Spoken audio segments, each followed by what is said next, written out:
All right, so today's Teach or Training Tuesday, we're going to talk about our pelvic floor and our core and how to breathe, because it all matters for the health of our pelvic floor. And as women, that is a really key thing to be aware of, because it matters for our core stability, it matters for incontinence, preventing incontinence, and it matters for preventing prolapse of your uterus and organs.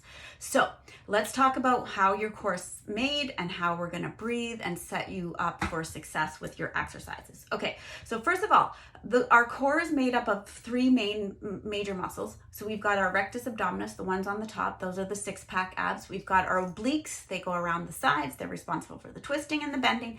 And then we've got our transverse abdominis, which are the lowest ones next to our organs that are really responsible for our corset, for flattening our abs. And those ones are really key to consider. And those are the ones that we're going to talk about because they're connected to our pelvic floor.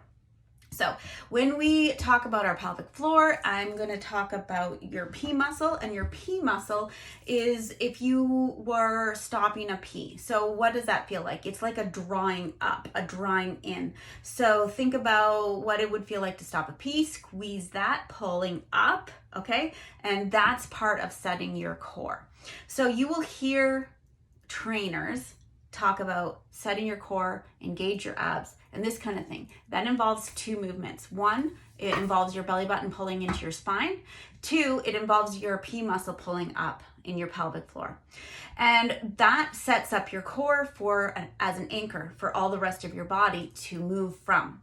So that is important when you are working out, but also your breath matters, and your breath matters for the health of your pelvic floor.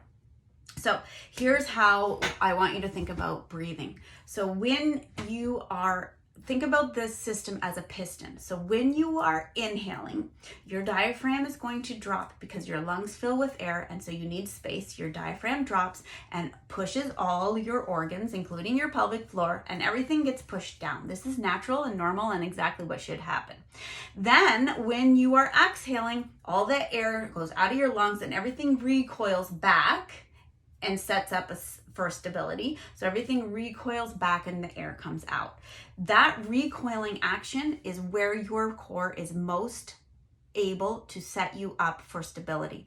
So this is why we want to exhale on exertion. So think about the words blow before you go. Exhale, exertion. So if I'm doing a crunch, for instance, I want to inhale and then exhale, so I'm setting myself up, exhale, and then I do the movement. And the reason I want to do it that way is so that I am not putting extra pressure on my pelvic floor, on the exertion, and pushing my pelvic floor down even more. So this is why sometimes you'll hear people say that women shouldn't do crunches, it's bad for your pelvic floor. That is actually untrue. What is bad is the pattern of breath that people are using. So it's important to exhale on the exertion. So inhale, exhale, crunch. When you do it that way, your pelvic floor pulls up instead of pushes down. The same is true for a squat, for instance. You're going to inhale, exhale, squat down. When you squat down and you're exhaling, your pelvic floor recoils as well as you want to think about your pelvic floor recoiling.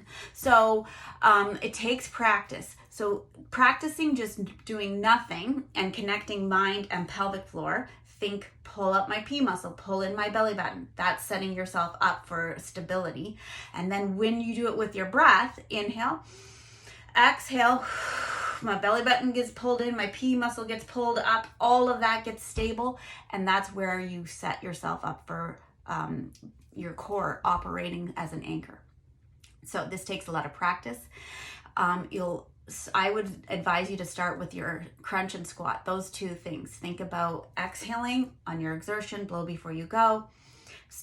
With those two exercises, and when that gets easy, move on to your other exercises. It takes practice, but eventually it just becomes second nature, and then you just breathe that way all the time.